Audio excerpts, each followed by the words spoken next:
आपने इंदिरा गांधी के दौर का जिक्र इस तरीके से इस किताब में किया है कि नेहरूवियन जो कंसेंसस है उसका सबसे बुरा दौर था वो। तो नेहरू जी तो ओरिजिनल थिंकर थे, लेकिन इंदिरा गांधी जी तो उतना भी शायद वो समझ नहीं रही होगी उनको, क्योंकि 50 से 1980 तक का जो पूरा कार्यकाल है उसमें देश की ग्रोथ रेट रही है 3.8%। और उसको आपको पता है, इसको हिंदू रेट ऑफ ग्रोथ कहा गया है। मौलाना आज़ाद मदरसा एजुकेटेड थे, उसके बावजूद वो देश के शिक्षा मंत्री बनते हैं। और नेहरू जैसा एक आधुनिक सोच का व्यक्ति, वो ऐसे व्यक्ति को शिक्षा मंत्री कैसे बनाते हैं, ये मेरी समझ से परे था। मैं आज भी समझ पाता नहीं हूँ। नवंबर 84 में चुनाव होते हैं, 412 सीटें लोकसभा में लेके आते हैं, लेकिन 2 साल नहीं लगते हैं कि वो अनपॉपुलर की गली गली में शोर है राजीव गांधी चोर है। नेहरू, पटेल और जो बड़े लोग थे उन्होंने संविधान में ये शब्द डाला ही नहीं था।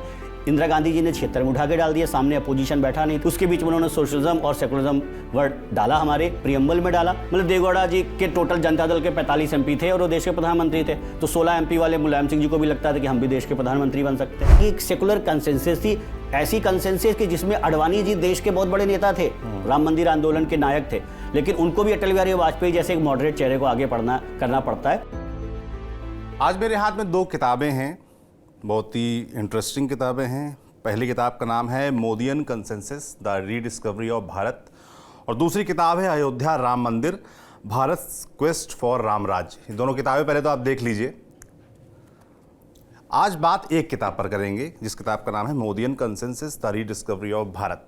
इसके लेखक है स्वदेश सिंह जी, जो कि हमारे साथ आज स्टूडियो में मौजूद हैं। उनसे इस किताब के बारे में जानेंगे। अब इतना अंग्रेजी आपने देख लिया, मोदियन कंसेंसस को आप अगर गूगल पर सर्च करेंगे तो उसका जो हिंदी अनुवाद आएगा वो सर्वसम्मति आएगा। पर हम क्योंकि लोकतंत्र में रहते हैं, लोकतंत्र में जीते हैं और लोकतंत्र के ज़रिए ही देश यहाँ तक पहुँचा है जहाँ पर आज हम खड़े हैं, तो उसके लिहाज से मैं स्वदेश जी से पूछा कि इसका हिंदी अनुवाद क्या ठीक रहेगा, तो उन्होंने कहा आम सहमति, क्योंकि लोकतंत्र में आम सहमति के ज़रिए ही सहमति बनती है और देश आगे बढ़ता है और जहाँ हम हैं वहाँ तक पहुँचा है। तो ये क्या है आम सहमति, और इस किताब का नाम मोदियन कंसेंसस, इस शब्द का इस्तेमाल क्यों किया गया, शुरुआत इस बात से करेंगे। बहुत ही इंटरेस्टिंग किताब है। इस किताब में सिर्फ आज मोदी एरा की बात नहीं है, आप समझिए पिछले 150 साल का पूरा पॉलिटिकल इतिहास इसमें खींचा गया है। गांधी के समय के दौर की बात है, नेहरू के समय की बात है, आज़ादी के बाद की बात है, और कैसे इस देश में एक विचार को लेकर आम सहमति बनती गई अलग अलग दौर में, चाहे वो गांधी का दौर रहा हो, चाहे नेहरू का दौर रहा हो, चाहे इन दोनों नेताओं के बाद का दौर हो जिसमें सेकुलर पॉलिटिक्स हुई, और अब नरेंद्र मोदी का दौर है। इन सभी दौरों के बारे में इस किताब में काफ़ी इंटरेस्टिंग एनेक्डोट्स हैं, काफ़ी इंटरेस्टिंग फैक्ट्स हैं। इस लिहाज से हमें लगा कि इस किताब पर बात होनी चाहिए, और राजनीति में जो भी लोग रुझान रखते हैं मुझे लगता है उनके लिए बातचीत मज़ेदार रहने वाली है। तो शुरू करते हैं। बहुत स्वागत है आपका स्वदेश जी। धन्यवाद सौरभ जी। धन्यवाद। मैं ये कह रहा था कि सबसे पहले तो इस किताब के नाम पर ही चर्चा कर लेते हैं, मोदियन कंसेंसस। और एक विचार मैं जानना चाहता हूँ कि कहाँ से ये विचार आया कि ये किताब लिखी जाए और पिछले 150 सालों की राजनीति को खंगाला जाए। ये विचार, इसका मोटिवेशन कहाँ से आया, पहले तो ये बताइए। बहुत ही उम्दा सवाल है। 2019 में जब चुनाव के परिणाम आए तो मुझे 2 जगह ऐसा बोलने का अवसर मिला। एक 2 थिंक टैंक है देश के बड़े। एक थिंक टैंक में मुझे जो विषय दिया गया उसमें था liberal unease with Indian national identity. तो मेरे साथ जो 2 दूसरे वक्ता थे, तो मुझे लगा कि उनसे चर्चा हुई तो वो लिबरल अनईज पे ज़्यादा बात करने वाले थे। तो मैंने कहा मुझे थोड़ा जानना भी था कि इस देश की जब हम पहचान की बात करते हैं, राष्ट्रीय पहचान, वो कहाँ से आती है, कहाँ से शुरू होनी चाहिए, कैसे होनी चाहिए। तो उस पर बहुत कुछ अध्ययन करने का अवसर मिला। तो मुझे लगा ये जो मॉडर्न इंडियन नेशन स्टेट है, तो ये करीब जो लेट 19th सेंचुरी के आसपास जो पूरा एक विचार बनने लगा, उससे बहुत कुछ निकल के आ रहा है। तो एक तो वहाँ से मैंने कहा उसको समझने का प्रयास किया मैंने और अपनी बात रखी उस कार्यक्रम में। उसके ठीक 1 महीने बाद मुझे एक देश का एक अन्य बड़ा थिंक टैंक है, वहाँ पे मुझे एक बीजेपी पे प्रेजेंटेशन करनी थी जो लोकसभा रिजल्ट के बैकग्राउंड में। तो उस पर मैंने बात रखी। तो मैंने देखा कि इसमें बहुत सारी चीज़ें ऐसी हैं जो बहुत आइडियोलॉजिकल सिमिलैरिटी हैं, जो मैं 150 साल पहले करीब जो भारत की राष्ट्रीय पहचान को खोजने की कोशिश कर रहा था, और आज प्रधानमंत्री नरेंद्र मोदी के नेतृत्व में जो भारतीय जनता पार्टी जो बातें कहती करती नज़र आ रही है, इसमें कहीं एक आपको धारा दिखाई पड़ रही है। तो इस पर मैंने सोचना शुरू किया और ऐसे सोचने लगा, कुछ उसको पॉइंट जॉट डाउन करने लगा, लिखने लगा। और जब कोरोना का समय आया तो मुझे एक जगह फिर बोलने का अवसर मिला। तो उन्होंने कहा आप किस पे बोलेंगे। तब तक मुझे ऐसा लग गया था कि दरअसल इस देश में एक ऐसा वातावरण बना है जिसमें कि दरअसल अगर आपको आज राजनीति करनी है, आपको मुख्य धारा की राजनीति करनी है, प्रासंगिक रहना है, तो कुछ ऐसी नीतियां हैं, कुछ ऐसे कार्यक्रम हैं, कुछ ऐसे सवाल हैं जिनके आपको जवाब देने पड़ेंगे, जिनको आपको टो करना पड़ेगा, जिन्हें आपको फॉलो करना पड़ेगा। तो वो नीतियाँ, वो कार्यक्रम मैंने ढूंढने शुरू किए कि वो क्या क्या हैं। तो उनको मैंने सारे देखे कि जो सरकार है वो क्या कर रही है ऐसा कि जो बाकी लोग भी उसको करने को बाध्य हो रहे हैं। इसका पहला उदाहरण मुझे दिखा फरवरी 2020 में दिल्ली में जब चुनाव हुए, कि जो दिल्ली में जो सरकार बनी तो उन्होंने भी वही बातें कही जो देखा मैंने कि प्रधानमंत्री कहते नजर आ रहे थे। मुझे याद आया 2017 का, जहां पे कि जो दिल्ली के मुख्यमंत्री थे वो एग्जैक्टली अपोजिट बातें करते नजर आते थे। फिर मैं उसके बाद कुछ चुनाव हुए, मैंने देखा ये भी वही बात कर रहे हैं। तो मैंने देखा कि जो प्रधानमंत्री नरेंद्र मोदी हैं वो जिस तरह की नीतियां, कार्यक्रम, इवन शब्दावली का इस्तेमाल कर रहे हैं, वो सारे के सारे नेता वो कर रहे हैं और उनको परिणाम अच्छे मिल रहे हैं। जो उससे थोड़ा सा भी इतर हट रहा है उसके परिणाम उतने अच्छे नहीं आ रहे हैं। मैंने गुजरात का चुनाव देखा, मैंने मध्य प्रदेश, छत्तीसगढ़, राजस्थान का दिसंबर 2018 का चुनाव पे ध्यान दिया तो मैं देखा कि कमलनाथ भी कह रहे थे कि मैं गौशालाएं बनवाऊंगा। छत्तीसगढ़ में मैंने देखा भूपेश बघेल भी वो बातें करते रहे, कल तक उससे बड़ी डिस्टेंस बना के रखते थे। राजस्थान में भी देखा कि ऐसा अशोक गहलोत जी झाल मजीरा बजाते हुए नजर आए। मैंने देखा कि ममता बनर्जी 21 के चुनाव में देखा कि ममता बनर्जी जी कल तक कुछ और तरह की राजनीति की बात कर रही थी, वो भी चंडी पाठ करते हुए नजर आई। तो मेरे को बिल्कुल ही आश्वस्त हो गया मैं कि जो पिछले 7-8 साल की राजनीति हुई है, प्रधानमंत्री नरेंद्र मोदी, जिनको आपने बैकग्राउंड में जिनका फोटो भी लगा रखा है, तो वो जिस तरह की राजनीति कर रहे हैं उसका प्रभाव इतना ज़्यादा है कि आज राजनीति में एक आम सहमति बन गई है कि आपको कुछ नीतियों, कुछ कार्यक्रम, कुछ अभियान, इसके इर्द गिर्द अपनी बात कहनी पड़ेगी और विशिष्ट शब्दावली में वो बात कहनी पड़ेगी। उसको मैंने सारी चीज़ों को क्लब किया और वो उन पे एक सहमति बन गई थी। एक को मैंने बोला है कल्चरल रूटेडनेस, यानी कि आपके जो इस देश के सांस्कृतिक जीवन मूल्य हैं, इस देश के जो सभ्यतागत जीवन मूल्य हैं, उनकी बात आप कहनी पड़ेगी। अब आप उसको निगेशन नहीं कर सकते। अगर मुख्य धारा की राजनीति में रहना है, आप बोलेंगे तो आप फ्रिंज हो जाएंगे, आप हाशिए पे चले जाएंगे, तो उस पर आपको चर्चा करनी पड़ेगी। आपको इसके साथ साथ एक मैंने दूसरा पॉइंट कहा है, पिलर उसको कहा है कि असर्टिव नेशनलिज्म, कि आपको आज की तारीख में राष्ट्रवाद की बात करनी पड़ेगी। आज के 10 साल पहले जब ये सरकार नहीं थी तो आप देखेंगे कि कभी नक्सलवाद के समर्थन में जंगलों में चले जाते थे इस देश के बहुत बड़े बड़े लेखक, और वहाँ पे वो नक्सलवादियों से ऐसे ऐसे मिलके आते थे जिनको सरकार ढूंढ रही होती थी, वो मिलके आ जाते थे। फिर उस पर पहले तो किसी बड़ी मैगजीन के कवर पे वो फोटो छपती थी, उसके बाद उस पर बड़े पब्लिशिंग हाउस से किताब तक आती थी। और कभी कश्मीर की आज़ादी को लेकर दिल्ली के बड़े बड़े जो सभागार है उसमें बड़े बड़े सभा गोष्ठियाँ होती थी। आज अगर कोई मुख्य धारा की राजनीति करने वाला व्यक्ति इवन तो वो अगर करना चाहेगा तो वो तुरंत फ्रिंज हो जाएगा, हाशिए पे चला जाएगा। दूसरा असर्टिव नेशनलिज्म। तीसरा मैंने कहा कि है कि जो आम सहमति बनी है वो वेलफेयर ऑफ ऑल के इर्द गिर्द बनी है। अगर आज किसी को मुख्य धारा की राजनीति करनी है तो आपको कुछ ना कुछ जो सामान्य व्यक्ति है, समाज की अंतिम पंक्ति में खड़े आदमी और औरत है, उसके लिए सीधे तौर पे कुछ करना पड़ेगा। अब सिर्फ गरीबी हटाओ का नारा देके ये नहीं हो सकता। तो ये welfare of all, cultural rootedness और असर्टिव नेशनलिज्म, इनके इर्द गिर्द एक आम सहमति बनी है। चूंकि ये जो 8-10 साल के पीछे की जो राजनीति रही है, इस पे सबसे ज़्यादा प्रभाव जो वर्तमान में देश के प्रधानमंत्री हैं श्री नरेंद्र मोदी जी, उनके कार्यक्रमों, उनके अभियान और नीतियों के कारण रहा है। उनका इम्प्रिंट इस पे सबसे ज़्यादा मिलता है, जिसको बाकी लोग टो कर रहे हैं सफलता के लिए। तो इसको मैंने मोदियन कंसेंसस इस नाते कहा। अगर आसान भाषा में कहें तो आप कह रहे हैं कि कुछ नीति, कुछ विचार, कुछ प्रयास ऐसे होते हैं जिनको आप नकार नहीं सकते, उनको लेकर देश में आम सहमति बन चुकी होती है। ऐसे में जो सरकार में हो या विपक्ष में हो, उनकी मजबूरी हो जाती है कि आप उस बात को फॉलो करें, तभी आप आम सहमति का हिस्सा बन पाएंगे और आपके लिए भी कुछ रास्ते खुलेंगे। इसी के जरिए मैंने देखा कि क्योंकि मैंने आपको पूरा परिचय नहीं दिया, स्वदेश जी का पूरा परिचय दे दूं। वो पहले पत्रकार रहे हैं और अब फिलहाल वो दिल्ली यूनिवर्सिटी में पढ़ाते हैं, प्रोफेसर हैं, पॉलिटिकल साइंस पढ़ाते हैं। तो आप देखिए, पत्रकार रहे तो जिज्ञासु रहे, जिज्ञासा के बिना पत्रकार आगे बढ़ ही नहीं सकता। दूसरा पॉलिटिकल साइंस, तो पॉलिटिक्स में इंटरेस्ट बताता है क्योंकि आप पॉलिटिक्स पढ़ाते हैं। तो इन दोनों ही के समागम से ये किताब मुझे लगता है निकली है जी। और इसीलिए आपने जब आज नरेंद्र मोदी के दौर की बात कर रहे हैं तो आप सिर्फ यहीं तक सीमित नहीं रहे, आपने जो कंसेंसस की बात है उसको कई हिस्सों में बांटा। मैं देख रहा हूँ आपने 5 हिस्सों में बांटा है इस पूरे को। एक एक करके मैं बता दूँ। आपने पहला बताया सिविलाइजेशनल कंसेंसस, फिर Gandhian consensus, Nehruvian consensus, post Nehruvian और सेकुलर कंसेंसस, और अब जो है मोदियन कंसेंसस। आपने 5 दौर में इसको बांटा है। तो इन दौरों के बारे में बारी बारी से समझ लेते हैं और ये भी समझते हैं कि क्यों ज़रूरी था इतिहास को खंगालना, ताकि आप इस नतीजे तक पहुँचें कि कैसे इस देश में एक विचार पनपता है।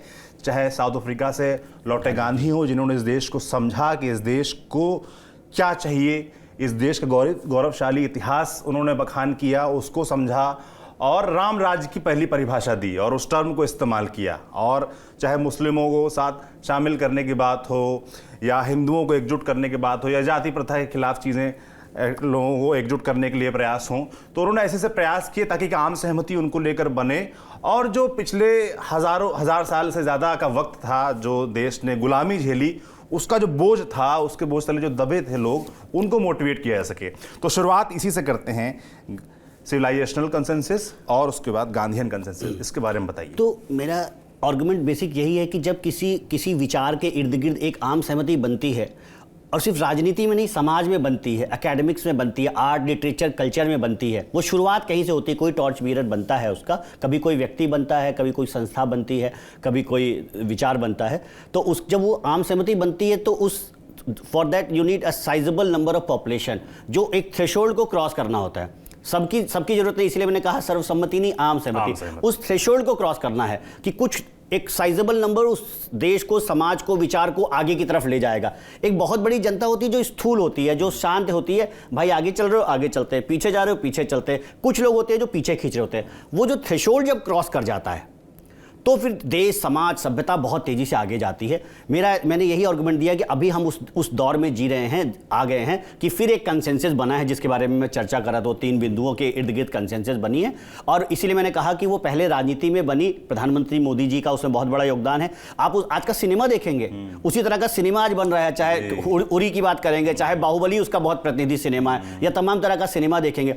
आप आर्ट्स में देखेंगे, आप साहित्य में देखेंगे, आप नॉवेल्स में देखेंगे कि जो अमीश त्रिपाठी जिस तरह की किताबें लिख रहे हैं, जो मिलियंस में वो किताबें बिक रही हैं। तो ये एक सहमति, अब वो पॉलिटिक्स के बियॉन्ड भी जा चुका है। पनप रहा होता है, उसी के इर्द गिर्द सारी चीजें होने लगती हैं। हाँ, वो जब वो सहमति बन जाती है लोगों के बीच में, तो वो अलग अलग उसका मैनिफेस्टेशन आता है। पॉलिटिक्स में भी आता है, एकेडमिक्स में भी आता है, आर्ट लिटरेचर कल्चर में भी आता है।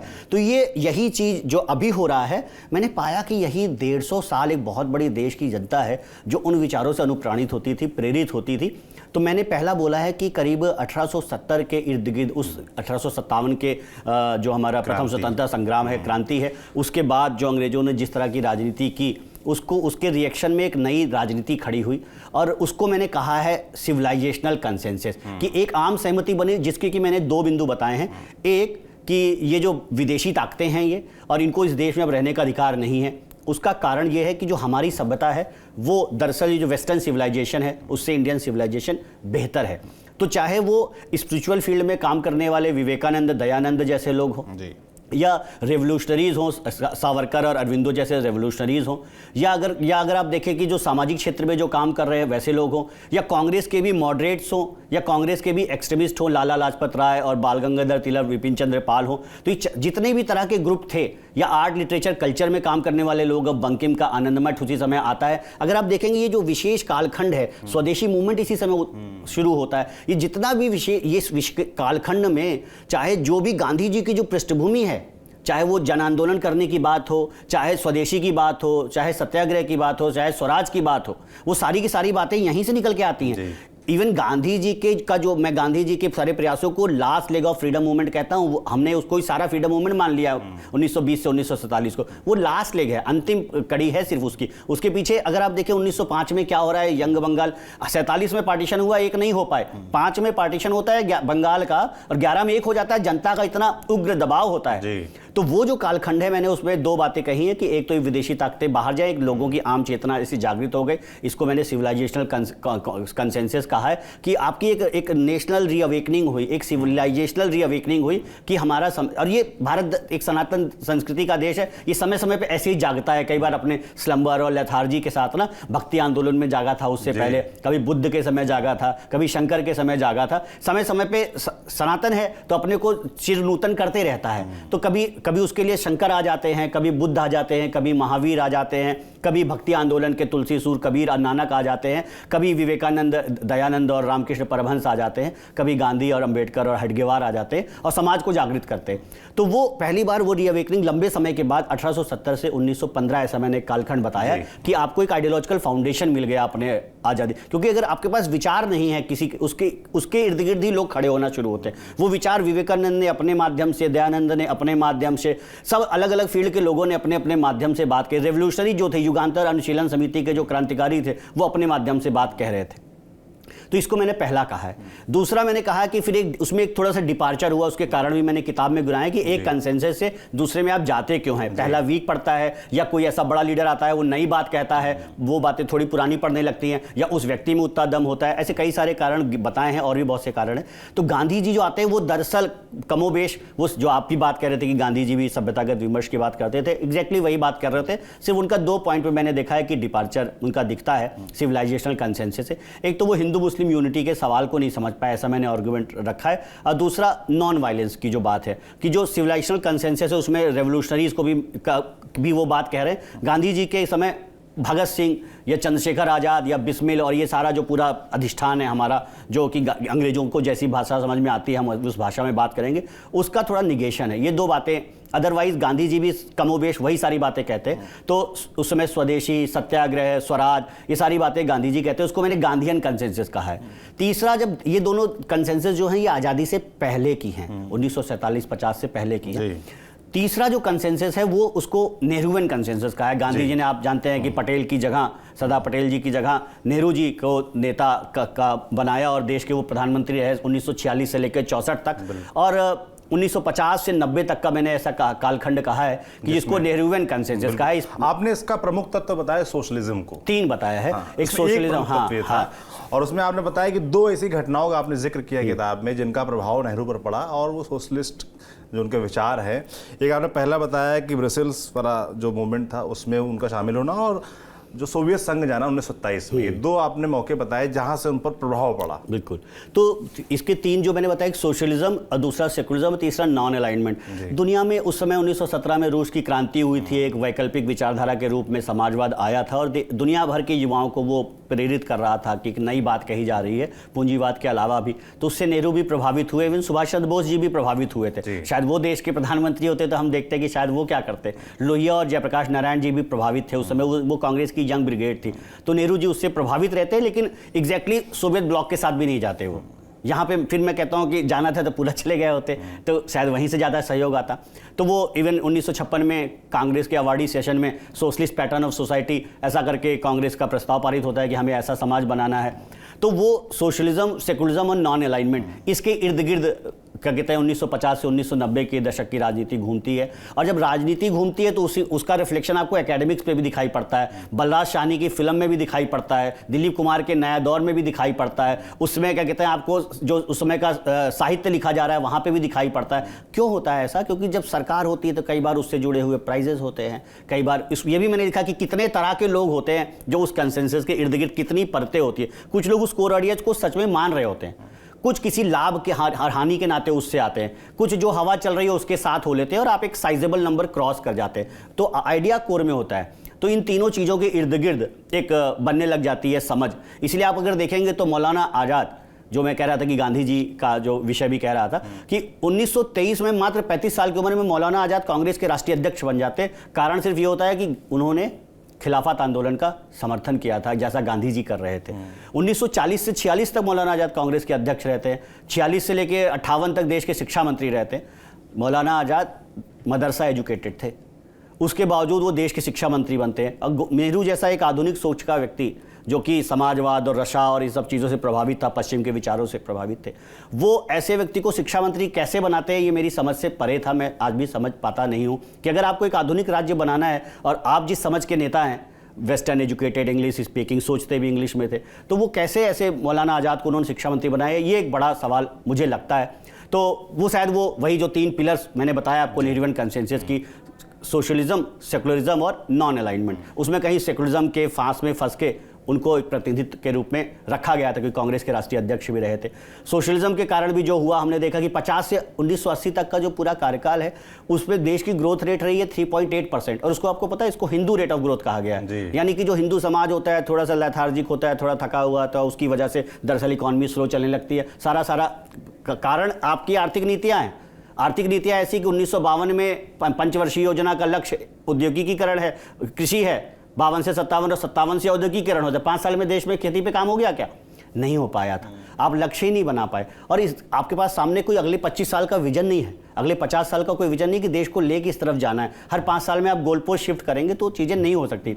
तो सोशलिज्म का ये प्रभाव में ये जो पंचवर्षीय योजना का पूरा जो आइडिया ही होता है, ये भी डेमोक्रेटिक सेंट्रलिज्म सोवियत रशिया से लिया गया हुआ आइडिया है। भारत जैसे देश पे वो लागू ही नहीं हो सकता जहाँ पे आपने स्टेट सिस्टम बना लिया है, जहाँ पे आपने संविधान में भी राज्यों को शक्तियाँ दी हैं कानून बनाने की। वो संभव ही नहीं था, और अल्टीमेटली उसको सफ़ेद हाथी कहा राजीव गांधी ने। और बाद में अभी जब प्रधानमंत्री मोदी जब आए तो उन्होंने शुरुआती जो काम किए उसमें प्लानिंग कमीशन को खत्म करके नीति आयोग, क्योंकि ये पुराना एक कॉलोनियल आइडिया था, एक सोवियत आइडिया था, जिसकी जरूरत भारत जैसे देश को कभी थी ही नहीं। आपको तो एक लंबी प्लानिंग करके चलना था, अगले 20-25 साल में हम क्या करने वाले हैं, क्या क्या उसके लिए जो करना होगा सब करेंगे। हर 5 साल पे आप गोल पोस्ट शिफ्ट नहीं करेंगे। तो ये सोशलिज्म का फॉल बैक था। सेकुलरिज्म के कारण भी बहुत सारी ऐसी राजनीति हुई जिससे हमने नेहरू जी के दौर में भी देखा, इंदिरा जी के दौर में तो ज़्यादा देखा, और राजीव गांधी जी का दौर आते आते तो सेकुलरिज्म अपने पीक पे पहुंच गया। आपने इंदिरा गांधी के दौर का जिक्र इस तरीके से इस किताब में किया है कि नेहरूवियन जो कंसेंसस है उसका सबसे बुरा दौर था वो। आपने ऐसे क्यों या आकलन जी क्यों जी किया? बिल्कुल, बहुत अच्छा सवाल है। एक्चुअली मैंने बताया कि जो कंसेंसस होती है, जो कम से कम जिस व्यक्ति ने वो विचार दिया होता है, जिस व्यक्ति के कारण वो विचार खड़ा होता है, कई बार परिस्थिति के कारण व्यक्ति खड़ा होता है, कई बार परिस्थिति के व्यक्ति के कारण भी वो परिस्थिति खड़ी होती है। दोनों के समन्वय से दरअसल ये कंसेंसस बनती है। ये मोदी जी पे भी ये बात लागू होती है कि परिस्थितियां ऐसी बन गई थी कि मोदी जी बन गए या मोदी जी ने वो परिस्थितियों को बनाया। दोनों को के समन्वय से दरअसल ऐसा एक बड़ी कंसेंसस बनती है। तो नेहरू जी तो ओरिजिनल थिंकर थे, उन्होंने दरअसल ये विचारों को समझा था, जाना था, जैसा आप भी 1927 उसकी बात कर रहे हैं और सोवियत रशिया की विजिट है, सारी की बातें कर रहे हैं। लेकिन इंदिरा गांधी जी तो उतना भी शायद वो समझ नहीं रही होगी उनको। उन्होंने उसको एग्जैक्टली जो फादर ने किया उनके पिताजी के नाते, उनको सत्ता में आई तो वो उन चीज़ों को उसी तरीके से लागू करने लग गई। कोई कोर में कोई सोच नहीं थी। शायद इस वजह से जैसे नेहरू जी ने नॉन अलाइंड रहे तो उन्होंने कांग्रेस के अधिवेशन में तो ठीक है सोशलिस्ट पैटर्न ऑफ सोसाइटी किया, लेकिन रशिया के साथ कोई स्ट्रेटजिक टीटी नहीं की कभी। 1931 में इंदिरा गांधी जी सोवियत रशिया के साथ स्ट्रेटजिक टीटी करती हैं। अब मेथ्रोकिन आर्काइव्स है, अगर आप उसको पढ़ेंगे तो उसमें पता चलेगा कि 1966 से लेके 1970 के दशक में 1975-77 तक का ऐसा कार्यकाल है जो उन्होंने कहा है कि दुनिया में अगर आपको अपने लोग बैठाने हैं सत्ता में, उसके लिए सबसे अच्छा कार्यकाल कहा गया है। वो चाहे ब्यूरोक्रेसी हो, चाहे पॉलिटिक्स हो, चाहे सिनेमा हो, हर जगह क्या कहते हैं सोवियत आइडियाज से इंस्पायर्ड लोग बैठे हुए थे, उनको पैसा मिलता था। ये मित्रोकिन आर्काइव में कहा गया, उसको मैंने यहाँ मेंशन किया हुआ है। तो इसके कारण जब आपका अपना कोई ओरिजिनल विचार नहीं रहेगा, आप दरअसल कहीं और से डायरेक्ट होंगे, तो दरअसल ऐसी समस्या हो जाएगी, पावर का सेंट्रलाइजेशन हो जाएगा। आप दिल्ली से बैठ के बहुत सारी चीज़ें करने लग जाएंगे और उसका फॉल बैक बहुत ज़्यादा हो जाएगा। जो हमें दिखा भी कि 71-71 में तो इंदिरा जी इतना बड़ा चुनाव जीतती हैं और 73 आते आते देश में बहुत बड़ा जन आंदोलन खड़ा हो जाता है। सिंहासन खाली करो 74 में कह दिया जाता है कि जनता आती है। जयप्रकाश नारायण जैसा नेता, इतना बड़ा कद का नेता, बिना किसी संवैधानिक पद के वो इतना बड़ा नेता कैसे बन जाता है? परिस्थितियाँ बना देती है कि इंदिरा गांधी जी की जो पॉलिसीज थी 66 में बनी है, 72-73 आते आते वो सारी की सारी फ्लॉप होने लग जाती हैं। तो उसके कारण मैंने कहा है कि जो नेहरूवियन कंसेंसस तो चल रहा था, लेकिन उसका थोड़ा सा परवर्टेड फॉर्म आने लगा, लेकिन कंसेंसस उसके अराउंड थी। इसके कारण बहुत से लोग एकेडमिक्स के, सिनेमा के, कल्चर के, वो उस लाइन को टो कर रहे थे कि नेहरू की बेटी ही हैं, उनके पीएमओ में भी उसी तरह के अधिकारी थे, और ये सारी चीज़ें दिखाई पड़ती हैं सबको बहुत क्लियरली कि वहाँ पे। उसके बाद जो स्थिति आती है वो और ख़राब आती है। उनके बेटे प्रधानमंत्री बनते हैं जब राजीव गांधी जी। आपने देखा 84 में, नवंबर 84 में चुनाव होते हैं और उसके बाद 412 सीटें लोकसभा में लेके आते हैं, लेकिन 2 साल नहीं लगते हैं कि वो अनपॉपुलर की गली गली में शोर है, राजीव गांधी चोर है, ऐसे नारे लग जाते हैं। बोफोर्स के कारण ऐसे नारे लग जाते हैं। आप शाहबानों के मुद्दे को नहीं समझ पाते हैं कि सेकुलरिज्म के नाते आप कुछ फंडामेंटलिस्ट फोर्सेस के सामने झुक जाते हैं। जो सुप्रीम कोर्ट के निर्णय की एक महिला को एलिमनी देनी है, वो आप कह देते हैं पार्लियामेंट में कानून ला के पलट देते हैं। आपको राम मंदिर का जन आंदोलन नहीं समझ में आता है तो उसको काउंटर करने के लिए आप ताला खुलवा देते हैं। तो एकदम इमेच्योर डिसीजन सारे दिखने लग जाते हैं। और 90 का दशक आते आते ऐसा दिखता है कि जो नेहरूवियन कंसेंसस है वो खत्म हो गई है। उसका कारण विश्व में भी जो परिवर्तन हो रहे होते हैं वो भी होता है कि सोवियत रशिया का पतन हो जाता है और इसके कारण जो सोशलिज्म है वो खत्म होता है। और उसके अलावा जो नॉन अलाइनमेंट है भारत उस तरह से, क्योंकि जब सामने दो ब्लॉक नहीं रह गए, एक ही ब्लॉक है, यूएस का ब्लॉक है, तो नॉन अलाइनमेंट भी ऐसा कोई मूवमेंट के रूप में नहीं रह जाता है। तो दरअसल ये तीनों पाए में से सिर्फ एक पाया बचता है जो सेकुलरिज्म है, जिसको कि लाल कृष्ण अडवाणी जी ने बहुत अच्छे तरीके से कॉइन किया कि सूडो सेकुलरिज्म, दरअसल सेकुलरिज्म जो है वो दरअसल सूडो सेकुलरिज्म बन जाता है। सेकुलरिज्म की सिंपल डिफिनीशन होती है कि there would be no official religion, और ये होती है कि there would be separation of state and religion. Bharat में कभी स्टेट रिलीजन साथ था ही नहीं। जब स्टेट और रिलीजन साथ है ही नहीं तो सेपरेट किसको करने की बात कर रहे हैं? तो कभी भी इसीलिए नेहरू, पटेल और जो बड़े लोग थे उन्होंने संविधान में ये शब्द डाला ही नहीं था।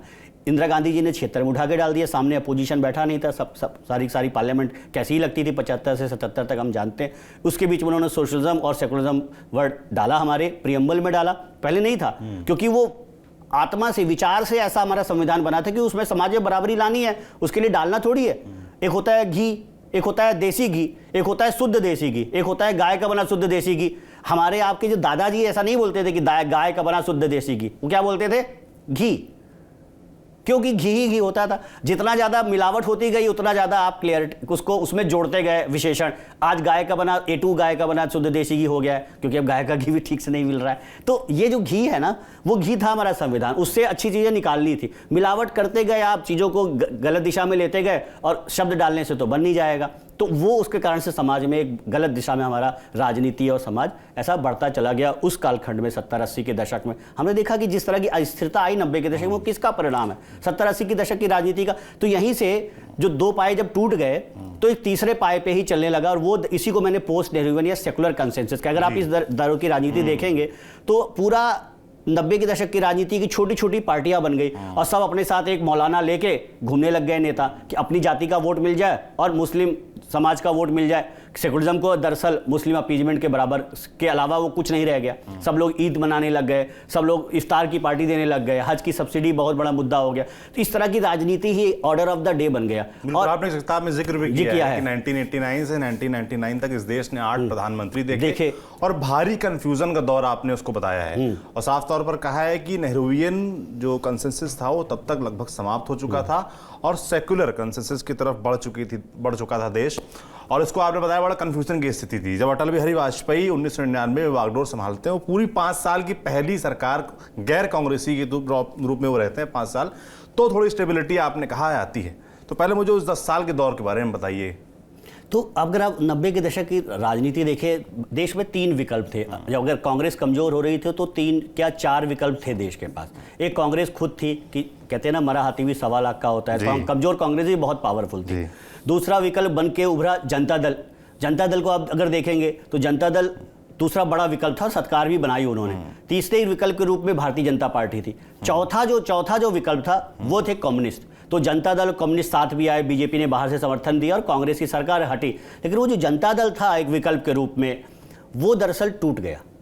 कुछ महीने बाद वीपी सिंह की सरकार चंद्रशेखर जी ने गिरा दी। चंद्रशेखर जी खुद प्रधानमंत्री भी रहे तो उनकी सरकार कांग्रेस ने पहले कहा समर्थन देंगे, फिर गिरा दी। फिर नरसिम्हा राव जी आए, उनको भी बहुमत नहीं आया। फिर अटल बिहारी वाजपेयी जी आए, फिर देवेगौड़ा जी, फिर आई.के. गुजराल जी, फिर अटल बिहारी वाजपेयी जी। तो ये अस्थिरता का दौर था, ये केंद्र में किसी को बहुमत आया नहीं। तो ये क्यों हुआ ऐसा? क्योंकि देश में वही जो मैंने बताया कि सेकुलर एक कंसेंसस बन गई, एक अस्थिरता का दौर था और एक अपीजमेंट की 12% की वीटो पावर पे खेलने लग गए लोग कि ये 12% 13% जो वोट हैं देश के, उनको साथ में रख लो और अपने जाति समाज का वोट ले लो, और दरअसल आप कुछ ना कुछ तो पॉलिटिक्स कर लोगे। मतलब देवेगौड़ा जी के टोटल जनता दल के 45 MP थे और वो देश के प्रधानमंत्री थे, तो 16 MP वाले मुलायम सिंह जी को भी लगता था कि हम भी देश के प्रधानमंत्री बन सकते हैं, और ये तमाम चीज़ें चलती रहती थी। तो इसकी वजह से बड़ा वो अस्थिरता का दौर हमने केंद्र में नहीं राज्यों में भी देखा कि सरकारें बनती थी, कभी 5 विधायक इधर गए, कभी 5 विधायक उधर गए, ऐसा पूरा दौर चलता रहता है। ये पूरा अस्थिरता का दौर है। ये इसी को मैंने कहा है कि एक सेकुलर कंसेंसस थी, ऐसी कंसेंसस कि जिसमें अडवाणी जी देश के बहुत बड़े नेता थे, राम मंदिर आंदोलन के नायक थे, लेकिन उनको भी अटल बिहारी वाजपेयी जैसे एक मॉडरेट चेहरे को आगे करना पड़ता है, और भाजपा को भी उसमें बोलना पड़ता है कि हम पॉजिटिव सेकुलरिज्म की बात करते हैं, जो दूसरा है वो सूडो सेकुलरिज्म है। तो ये दरअसल कंसेंसस यही होता है कि कुछ आइडिया के इर्द गिर्द इतनी आम सहमति होती है कि आपको उसी शब्दावली में बात करनी पड़ती है। आप नकार नहीं सकते। हाँ, नकार नहीं सकते। अटल बिहारी वाजपेयी जी बर्कले गए, बर्कले में उन्होंने इसके ऊपर भाषण दिया कि हमारा सेकुलरिज्म सर्वधर्म संभाव है। अब उसको जैसे आपको समझना है समझिए, लेकिन आपको उसी शब्दावली में बात करनी पड़ेगी। तो इसीलिए किताब ज़्यादा कंसेंसस के ऊपर है। इसका परवर्टेड फॉर्म हमें और दिखाई पड़ा 2000 के दशक में, जब कांग्रेस की सरकार आई 2004 में। अगर आप देखेंगे तो 2007 में उन्होंने एफिडेविट दाखिल किया कि राम के अस्तित्व को नकार दिया। शायद उसके बाद क्या कहते हैं, हिंदू कम्युनल वायलेंस बिल लेके आ गए वो, कि भाई आपको पता भी नहीं रहेगा, आपको गिरफ्तारी हो जाएगी 2011 में। तो इस तरह का ये सारी जो चीज़ें हुई कि सेकुलरिज्म की राजनीति के नाम पे, उसकी वजह से देश और पीछे गया और अस्थिरता का वातावरण रहा, और उससे कुछ दरअसल समाधान निकला नहीं। लेकिन एक समझ बनी हुई थी, क्योंकि अस्थिरता का वातावरण, तो उसमें जो सेकुलरिज्म के इर्द गिर्द बात करता रहेगा। सेकुलरिज्म यानी ऑफिशियल रिलीजन की बात नहीं, सेकुलरिज्म यानी appeasement of protection of minority rights ही नहीं, अपीजमेंट ऑफ मुस्लिम जो बन गया, उसके बड़े दुष्कर परिणाम हमने देखे क्या कहते हैं अपनी भारतीय राजनीति में, ये 2000 के दशक में भी।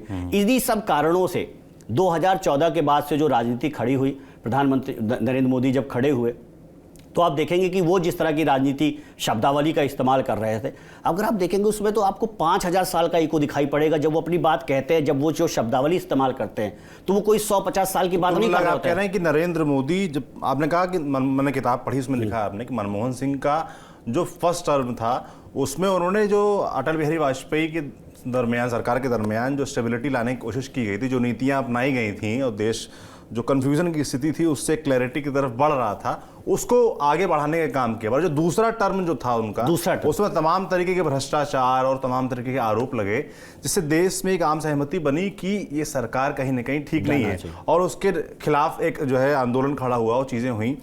तो आप ये मानते हैं कि परिस्थितियाँ ऐसी बनी कि देश में एक उबन नजर आई और नरेंद्र मोदी उस दरमियान बीजेपी के अंदर सबसे मजबूत लीडर के तौर पर उभरे। उस समय अगर सबसे बड़ा लीडर देखा जाए तो आपने किताब में लिखा है, जो कि बात सही भी है, कि लाल कृष्ण आडवाणी हुआ करते थे और वही फेस हुआ करते थे। मगर विद इन पार्टी या आप मानिए पब्लिक के बीच कंसेंसस बना कि अगर पॉपुलर के लिहाज से आप देखेंगे, वोट कैशिंग एबिलिटी के लिहाज से देखेंगे, तो नरेंद्र मोदी सबसे बड़ा चेहरा बन के उभरे। और उसके बाद जैसे कि आपने जो अभी बात शुरू की थी कि नरेंद्र मोदी ने वो टर्म समझे, वो चीज़ें, वो उबन समझी कि क्या एड्रेस करने से इस देश का आदमी मुझसे कनेक्ट महसूस करेगा, उसके बारे में समझाइए। तो अगर मैं पीछे अभी सेकुलर कंसेंसस का एक उदाहरण आपको देखता हूँ। 2008 में मुंबई पे अटैक हुआ, हमारे होटल पे, ताज होटल पे अटैक होता है। अजमल कसाब को 5 साल लग जाते हैं आप फांसी देने में, 2013 में फांसी होती है उसको। उससे वहाँ के उप मुख्यमंत्री मिलने जाते हैं। पता नहीं यहाँ के कुछ नेताओं को ये क्यों लगता है कि मैं अजमल कसाब के साथ अच्छा व्यवहार करूंगा तो यहाँ के एक समुदाय को बहुत अच्छा लगेगा। तो ये एक जो पूरी समझ हमारे समाज में डेवलप थी, इसको तोड़े जाने की जरूरत थी। और उस देश में उस समय के अगर आप पता करेंगे, सिर्फ मुंबई या कश्मीर में बम नहीं फट रहे थे, देश के अलग अलग हिस्सों में, बनारस में बम फटा था, अहमदाबाद में, अलग अलग जगह। तो जब गुजरात में बम फटे तो उनको उत्तर प्रदेश से उसकी गिरफ्तारी करवाई गई और उसको क्या कहते हैं जेल के पीछे डाला गया। लोगों को ये बात बहुत अच्छी लगी। या देश में कभी भी कोई राष्ट्रीय घटना होती थी तो मुख्यमंत्री के रूप में ही थे वो गुजरात के, लेकिन उन राष्ट्रीय समस्याओं के ऊपर वो रिस्पॉन्ड करते थे।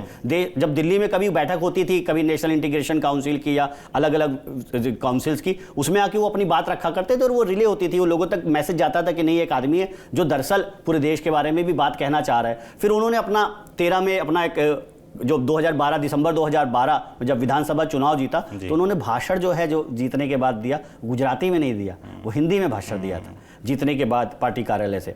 तो वहां से मैसेज चला गया कि अभी ये नेशनल इमेजिनेशन को कैप्चर, वहां पे नारे भी लगे थे, नारे भी लग रहे हैं आपके गुजरात से दिल्ली जाना है। हाँ, उसके बाद जब वो दिल्ली आते हैं पहली बार जीतने के बाद, गुजरात में चुनाव जीतने के बाद, तो पार्टी ऑफिस में भी ये सब मैंने मेंशन किया है, तो वहां पे भी ऐसा लगते। उसके बाद जो पहली पार्टी की राष्ट्रीय कार्यकारिणी होती है, उसमें जो उन्होंने भाषण दिया है वो सुनने लायक है। उन्होंने कहा कि भाई दरअसल आपको अपना खून पसीना बहाना पड़ेगा, अगर आपको कुछ अगर देश में कुछ रोग फैल गया है तो उसके लिए आपको संघर्ष करना पड़ेगा। और उसको बड़ा एप्रिसिएशन मिला। वो बहुत ही ऐतिहासिक भाषण है, उतना रेट किया नहीं जाता है उसको। 2013 का भाषण, जून 2013 का भाषण देखना चाहिए, सब लोगों को सुनना चाहिए। तो उससे एक पूरा इमेजिनेशन बनते चला गया। और फिर सितंबर 2013 में भारतीय जनता पार्टी के अंदर भी एक समझ बनी और उन्होंने नरेंद्र मोदी जी को भारतीय जनता पार्टी का प्रधानमंत्री पद का उम्मीदवार बताया। कि बना दिया कि भाई हमारी तरफ से पार्टी की, ये 13 सितंबर 2013 को ऐसा एक किया। सबसे पहला जो उसके बाद उन्होंने कार्यक्रम किया वो किसका था, इसीलिए मैंने कहा कि असर्टिव नेशनलिज्म। 13 सितंबर को वो प्रधानमंत्री पद के उम्मीदवार बनते हैं भारतीय जनता पार्टी की तरफ से। 15 सितंबर को भिवानी में, हरियाणा में रैली होती है। भिवानी देश का एक बड़ा केंद्र है जहाँ से सेना में बहुत सिपाही जाते हैं, बहुत सारे अफसर जाते हैं वहाँ पे, और पूर्व सैनिकों के एक बहुत बड़ा कार्यक्रम करते हैं। जनरल वीके सिंह, राज्यवर्धन राठौर, सब लोग मंच पे उपस्थित थे, बड़ा कार्यक्रम था। तो वहाँ से वो फिर से मैसेज देते हैं कि जो हमारे सिक्योरिटी फोर्सेज के जो इशू है, हमारे पूर्व सैनिकों के जो इशू है, उन सब इश्यूज़ को समझते हैं वो। मुख्यमंत्री के रूप में देश की रक्षा पे उनका रोज का लेना देना नहीं है, लेकिन इतनी अच्छी से बात है कि पूरे देश के पूर्व सैनिकों में एक मैसेज जाता है। इसी प्रकार से अपने जो सांस्कृतिक जो प्रतीक चिन्ह हैं, चाहे वो श्याम जी कृष्ण वर्मा की एशेज लाने की बात थी। श्याम जी कृष्ण वर्मा एक क्रांतिकारी थे जो इंग्लैंड में मर गए थे, और उन्होंने कहा था अपनी वसीयत में कि मेरी अस्थियों को, इसको आप तब तक देश मत ले जाना जब तक देश आज़ाद नहीं हो जाएगा। देश 15 अगस्त 1947 को आज़ाद हो गया था, लेकिन 15 अगस्त 1947 के बाद से किसी नेता को इतना समय नहीं लगा कि अगर उस व्यक्ति ने अपना जीवन दिया देश के लिए तो उसकी अस्थियों को वापस लेना चाहिए। मुख्यमंत्री, गुजरात के मुख्यमंत्री रहते हुए इन्होंने उसको श्याम जी कृष्ण वर्मा की अस्थियों को अपने कंधे पे रख के ये वहाँ से लेके आते हैं। तो उस समय भी सोच ऐसी अस्मिता की जो बात होती है, जो पहचान की बात होती है, जो सभ्यता की बात होती है, तब वो 5.5 करोड़ गुजराती भाई बहन ऐसा बोला करते थे। आपने देखा उसके बाद 130 करोड़ भारतीयों की बात करते थे। तो तब वो गुजराती अस्मिता की बात करते थे, फिर वो राष्ट्र की अस्मिता हो गई। तो वो अगर उनकी गुजरात की भी आप पॉलिटिक्स देखेंगे, वो भी मैंने इसमें मेंशन किया कि अक्टूबर 2001 से लेके और मई 2014 तक की जो राजनीति है, उसमें भी आपको दिखाई पड़ेगा कि कैसे गुजरात में उन्होंने जो जो ट्रांसफॉर्मेशन लाए थे। सब लोग 26 जनवरी 15 अगस्त राज्य की राजधानी मनाते ही अलग अलग जिलों में मनाया करते थे। वो करते, इस पे बड़ा अच्छा एक लेखक ने बताया कि वो दरअसल आपके लोकल हीरोज, लोकल जो आपकी जो स्थानीय संस्कृति है, आपके जो स्थानीय हीरो हैं, वो ऐसे आपको उससे कनेक्ट कर देंगे। जहां आप जिस जिले के आप रहने वाले होंगे उसकी ऐसी बात बताएंगे, आपको भी एक गौरव फील होगा, अरे मैं वहां का रहने वाला हूं, वो वहां के रहने वाले थे, अरे मुझे भी कुछ करना चाहिए। इस तरह आपके लेवल को एक आगे बढ़ा देते हैं और हर आदमी कुछ करने को उद्यत हो जाता है कि कुछ करना चाहिए, मेरी भी जिम्मेदारी बनती है, सिर्फ यही क्यों करेंगे। तो वो उन्होंने पूरे गुजरात में किया। यही चीज वो लेके लोकसभा चुनाव में गए कि गुजरात मॉडल। नरेंद्र मोदी की एक बड़ी ताकत ये भी बताई जाती है कि वो पॉपुलर तो थे ही, और उनके पास ब्रांडिंग के लिए गुजरात मॉडल भी था। एक विजन था जो देश के सामने वो परोस रहे थे जब कैंपेन कर रहे थे, लगातार गुजरात मॉडल का जिक्र कर रहे थे। गुजरात मॉडल का जिक्र कर रहे थे। तो वो गुजरात मॉडल क्या था कि भाई आपको लगातार एक दशक तक 10% से ज्यादा ग्रोथ रेट रह गई। अगर भुज में भूकंप आया, मुख्यमंत्री बनने के उससे पहले आया था, उसके बाद वो गए तो उन्होंने भुज को एक पूरा एक नया वहाँ मेले आयोजित होते हैं, वहाँ पे रोजगार कैसे सृजित किया जा सकता है। वहाँ पानी नहीं था, वहाँ पे पानी कैसे पहुँचाया गया। पानी के लिए जो नहर बनाई गई, नहर के ऊपर आज आप सोलर की बात पूरे देश में हो रही है। सुबह उन्होंने प्राण प्रतिष्ठा की भी 22 जनवरी को, और शाम को ही उन्होंने पूरे देश में 1 करोड़ सोलर पैनल लगाने की बात की। उन्होंने नहर के ऊपर सोलर पैनल लगवा दिए कि भाई उस जगह का उपयोग भी होगा और बिजली भी बनेगी। तो ऐसे तमाम इनोवेटिव स्कीम्स उन्होंने गुजरात में लाई थी और उससे गुजरात मॉडल ऑफ डेवलपमेंट ऐसा उन्होंने बनाया, और उसको देश में कहा कि हम इसको इसी तरह की चीज़ें देश में करेंगे। और ये सारी बातों को लेकर, चाहे रक्षा का मामला हो, सिक्योरिटी का मामला हो, राष्ट्रवाद का मामला हो, उसकी बात मैंने आपको बताई, चाहे सांस्कृतिक प्रतीकों की मामला हो, और समाज के सबसे अंतिम वर्ग के व्यक्ति की बात हो। ये गुजरात में आदिवासी समाज के लिए उनकी बहुत सी प्रसिद्ध योजना, आइडियोलॉजी की जिक्र भी किया। इस पूरी किताब में एक चैप्टर भी है बाकायदा, कल्चरल रूटेडनेस। जी, कल्चरल रूटेडनेस।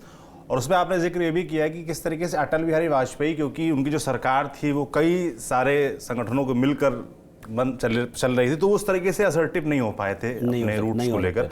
नरेंद्र मोदी जब आते हैं तो बहुमत के साथ आते हैं, और उन्होंने शुरुआत से ही इन सब चीज़ों पे अपना जो विज़न है, जो उनके संगठन का विज़न रहा है लंबे समय से, जो कोर मुद्दे रहे, उन पर काम करना शुरू किया, और उस जो वो अपना वोटर है, जो कोर वोटर है, उसको एड्रेस करना भी शुरू किया। तो आप देखेंगे कि 2014 में जैसी सरकार बनती तो उनको शायद उनके पास पूरा ब्लूप्रिंट रेडी था। सबसे पहली जो योजना अगर आप देखेंगे वो आती है, तो वो आती है जनधन स्कीम। हम लोगों को भी लगा है कि क्या जनधन स्कीम आ गई, कैसे होगा, इसमें तो खुद ही पैसा मांग रहे हैं कि अकाउंट में पैसा डाल देना, तो लगा। लेकिन फिर उसके बाद देखा कि इस देश में 34 करोड़ अकाउंट खुल गए जब तक 2018 वगैरह आया। आज की तारीख में तो वो संख्या 50 करोड़ क्रॉस कर गई है, क्योंकि इतना ज़्यादा लीकेज प्रीफेस था। राजीव गांधी जी ने कहा भी था 1 रुपये चलता है 15 पैसा पहुँचता है। तो अगर आपको इस समाज के अंतिम व्यक्ति की मदद करनी, कभी भी कोई योजना होगी ना, अगर उसमें भ्रष्टाचार होगा तो उसमें जो सबसे ऊपर का आदमी है उसको कोई नुकसान नहीं होगा, हमको आपको भी बहुत ज़्यादा, जो समाज का सबसे अंतिम व्यक्ति है ना, चीज़ें पहुँचते पहुँचते वहीं तक खत्म होती हैं ना। तो उन्होंने जनधन स्कीम किया, उसके साथ उन्होंने उस आधार जोड़ दिया, मोबाइल नंबर जोड़ दिया। मोबाइल भी आप 2-3 रख सकते हैं, अकाउंट भी 2-3, लेकिन आधार एक होता है। तो ये जो जैम ट्रिनिटी बनाई, उसकी वजह से एक इस देश के आम आदमी को, आम औरत को बहुत सारे फायदे हुए। जो भी स्कीम्स थी उसका, आपको अगर 4 करोड़ घर बने तो सुनिश्चित है कि वो वहाँ पहुँचा ही होगा। मोदी जी के कार्यकाल की एक बहुत बड़ी बात यही है कि अगर उन्होंने दिल्ली से कोई बात कही कि ये स्कीम, तो वो स्कीम इस देश का आम आदमी, आम औरत एश्योर्ड है कि वो मेरे तक आनी ही आनी है, चाहे स्वनिधि है या विश्वकर्मा योजना है या कोई भी योजना है। उसी की वजह से, ऐसा नहीं कि पहले स्कीमें नहीं बना करती थी, ऐसा नहीं कि पहले आवास की स्कीम नहीं हुआ करती थी, इंदिरा आवास योजना हुआ करती थी, जवाहर रोजगार योजना भी हुआ करती थी, ऐसी तमाम योजनाएं हुआ करती थी। लेकिन उसका पैसा बढ़ते बढ़ते नीचे तक आते आते बिल्कुल कुछ नहीं बचता था। जो पैसा मिलता था आदमी भी रख लेता था कि भाई घर नहीं बनाएंगे, चलो कागज पे बनाएंगे। आज की तारीख में आपको उसकी जियो टैगिंग हुई है उन घरों की, कोई भी देख सकता है कि वो घर वहाँ पे किस स्थिति में है, अभी कितने बने हुए हैं। तो ऐसे तमाम चीज़ें वो करते गए 2014 से 19 तक। पहले के बहुत सारे गड्ढे थे, वो अपने भाषणों में भी बोलते थे, मैंने वो कोट किया है कि भाई पहले की बहुत जो दिक्कतें थी वो आपको पूरा करनी थी। फिर उसके बाद दरअसल अब गाड़ी बराबर समतल होगा तो आपकी गाड़ी धीरे धीरे चलना शुरू होगी। और हम देख रहे हैं आज की तारीख में ऐसी स्थिति है कि बहुत सी तेज़ी से बदलाव हो रहा है। और ऐसा बदलाव हो रहा है कि बाकी लोग अगर उस तरह की बातें नहीं कह रहे हैं, अगर बातें नहीं कर रहे हैं, तो दरअसल वो हाशिए पे चले जा रहे हैं। इसीलिए उसको मैंने मोदियन कंसेंसस कहा है। तो जो रास्ता आपने बताया उसके ज़रिए हम गांधी, नेहरू, पोस्ट नेहरू और अब मोदियन कंसेंसस के दौर में आ चुके हैं। अब थोड़ा फ्यूचर की बात कर लेते हैं। और जब फ्यूचर की हम बात करेंगे, क्योंकि आज जो भी फैसले हो रहे हैं वो इसीलिए हो रहे हैं कि कल बेहतर हो, तो फ्यूचर की जब बात करेंगे तो सबसे बड़ा जो अब शब्द आता है मेरे दिमाग में वो है चैलेंज, कि मोदियन कंसेंसस आ गया और हमने कई कंसेंसस को खत्म होते देखा है। तो ऐसे में क्या चैलेंजेस आने वाले हैं? नरेंद्र मोदी, ये जो दौर चल रहा है, जो उनकी पॉलिसीज़ चल रही हैं, जो उनकी नीतियाँ चल रही हैं, अभी कंसेंसस है, मगर क्योंकि हमने पहले भी खत्म होते देखा है दौरों को, तो इनके सामने बड़े चैलेंजेस क्या रहने वाले हैं जिससे ये बने रहें आगे? तो सबसे पहले कि ये अब एक व्यक्ति पे नहीं, एक विचार पे बात चली गई है। तो मोदियन कंसेंसस एक विचार है, वो सिर्फ नरेंद्र मोदी जी से उसका लेना देना उनसे शुरू होता है। वो जब तक रहेंगे तब तक तो अच्छा चलने ही वाला है। जब तक नेहरू जी तब तक तो ठीक चला ही। इंदिरा जी के समय थोड़ा सा डाउन हुआ और राजीव गांधी जी के समय काफ़ी हुआ, और भी दूसरी परिस्थितियाँ, विश्व में जो परिस्थितियाँ बनी उसका भी योगदान रहा। और दरअसल नेहरूवियन कंसेंसस खत्म हो गया जब मंदिर मंडल मार्केट का जमाना आया 90-91 के समय में। तो यानी कि बहुत सारी आंतरिक और बहुत सारी बाहरी परिस्थितियाँ होती हैं जिसके कारण कंसेंसस वीक होती है। पहला मैंने जैसा कि नेहरू जी के समय बताया कि वो तो ओरिजिनल उन्होंने सोचा था, इंदिरा जी उसको टो कर रही थी। तो मोदी जी के बाद जो भी लीडर आएंगे वो उसको कैसे रीइन्वेंट करते हैं, इस पे बहुत कुछ डिपेंड करेगा। जैसे कि उन्होंने टाइम मैगजीन को एक इंटरव्यू दिया, बहुत अनअपोलिटिक, वो मैंने मेंशन किया कि I am a Hindu, I am a nationalist, so what, I am a Hindu nationalist. बाकी नेता शायद इसको बोलने में दिक्कत महसूस करेगा, उन्होंने बिल्कुल साफ तौर पे बोला।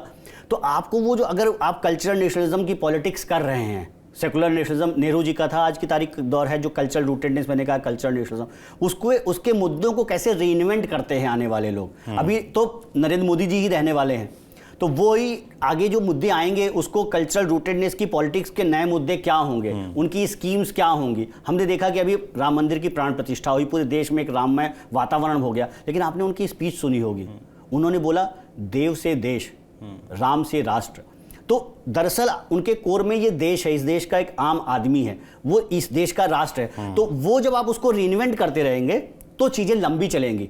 तो अभी तो इसकी, और मैंने तो जो आर्गुमेंट दिया है कि इसकी शुरुआत हुई है पिछले 4-5 सालों से, ये चलने वाला है। तो मैं इस क्यों ऐसा कह रहा हूँ, क्योंकि मैं ये आश्वस्त हूँ कि अगले कुछ साल तक तो प्रधानमंत्री नरेंद्र मोदी ही रूल करने वाले हैं। तो उनके समय में तो सब ठीक चलते रहेगा। उसके बाद भविष्य में जो आएगा वो होता क्यों है, क्योंकि जिस व्यक्ति ने जो आइडिया दिया है वो तो उसको समझता है, उसको रीइन्वेंट भी करता है, अपनी पोजीशन को चेंज भी करता है। गांधी जी भी कहते थे कि मैंने जो बात आज कही है, जो मैं बाद में कह रहा हूँ, बाद वाली बात को लो, पीछे वाली बात को छोड़ दो, क्योंकि समय देश काल परिस्थिति से बदलते रहता है। तो वो तो रहने, इस कारण से तो रहेगा। दूसरा क्या है कि जो कंसेंसस, मैंने जैसा नेहरू जी के समय भी उदाहरण बताया कि कुछ लोग कोर में होते हैं, उस आइडिया को सच में जीते हैं, मानते हैं, ऐसे एक नंबर होता है। कुछ लोग जो होते हैं कि उसके साथ हो जाते हैं, कुछ लोग अपने लाभ हानि के कारण साथ हो जाते हैं। तो वो लोग क्या होता है कि जैसी हवा थोड़ी सी कमजोर होती है तो तुरंत साथ छोड़ के चले जाते हैं, तो उसके कारण जो कि आजकल हम लोग देखते ही हैं। हाँ, हर तरह पार्टी बदला बदली होती रहती है, लोग आते जाते हैं। और सिर्फ राजनीति तक सीमित नहीं है, academics, art, culture, literature, cinema, क्योंकि आपको अगर आज देखोगे तो ये जो मैंने 3 स्तंभ बताए हैं मोदियन कंसेंसस के, ये आपको हर जगह दिखाई पड़ेगा। किस तरह की मूवी हो रही है, किस तरह का नॉवेल लिखा जा रहा है, किस तरह का लिटरेचर है, किस तरह की पेंटिंग्स बन रही है, किस तरह की एक्टिविटी हो रही है, वो सब जगह आपको दिखाई पड़ेगा। वो पॉलिटिक्स के बियॉन्ड जा चुका है। ये मोदियन कंसेंसस जो है वो सिर्फ भारतीय राजनीति का आइडिया नहीं है, वो अभी सिनेमा में भी आपको दिखाई पड़ेगा। 2 दिन पहले एक फिल्म रिलीज हुई 370 उसका नाम है, तो ऐसे सब जगह आपको दिखाई पड़ेगा कि ये दरअसल हो रहा है। तो ये इस तरह से शायद वीक होगा जब प्रधानमंत्री नरेंद्र मोदी जी कभी नहीं होंगे, तो उसके बाद जो नेता आएंगे अगर इसी, तो वो उसी आइडिया को कैसे करते हैं रीइन्वेंट, तो अगर वो रीइन्वेंट कर गए तो अच्छा चलेगा। ऐसा भी हो सकता है कि किसी कारण से आने वाले सालों में जो बीजेपी के अलावा किसी पार्टी की अगर सरकार बनती है किसी कारण से, वो बनेगी तो इसी आधार पे कि वो इसी पॉलिसी को टो करेंगे, लेकिन जब सरकार में आ जाएं तब वो बदल देंगे। जैसे हमने देखा कि कुछ राज्य सरकारें हैं कि चुनाव के 2-3 महीने पहले वो ये जो 3 स्तंभ मैंने आपको बताया कि उस तरह की बात कहते करते नजर आते हैं कि वो सांस्कृतिक उस तरह की प्रतीक चिन्हों का इस्तेमाल करते हैं, लेकिन जैसे ही सरकार बनती है तो तुरंत पलट जाते हैं। उसके कुछ अलग अलग दबाव होते हैं, इस कारण से कमजोर होगी। तो इसके ये, लेकिन अगले कुछ सालों तक मेरा ऐसा मानना है कि 1-2 दशक तक तो मोदियन कंसेंसस की राजनीति रहेगी। उसके बाद एक दौर आएगा जब वो थोड़ा कमजोर पड़ेगी, उसमें अगर जो नेता आएगा वो उन आइडियाज को, उन प्रिंसिपल्स को, उन इश्यूज को रीइन्वेंट कर ले गया तो ये और लंबी चलेगी, नहीं तो फिर उसके बाद कमजोर पड़ती जाएगी। एक ऐसा समय आएगी जब उसका समय खत्म हो जाएगा और फिर कोई कुछ नए आइडियाज के अराउंड कंसेंसस होगी। जैसा कि आपने देखा कि सिविलाइजेशनल कंसेंसस और गांधीयन कंसेंसस में बहुत थोड़ा सा फर्क है, तो इस तरह से भी रीइन्वेंट होता है कि थोड़ा सा फर्क करके भी रीइन्वेंट करके भी कंसेंसस बनती है। कई बार होता है कि डायमेट्रिकली अपोजिट होगी, जैसे आप नेहरूवियन कंसेंसस और मोदियन कंसेंसस देखेंगे तो वो डायमेट्रिकली अपोजिट भी हैं, तो हमें कोशिश ये करनी है कि वो डायमेट्रिकल अपोजिट नहीं हो। अगर मोदियन कंसेंसस को जो लोग आगे बढ़ाने वाले हैं वो उससे थोड़ा सा डिपार्चर होने से ठीक रहेगा। बिल्कुल।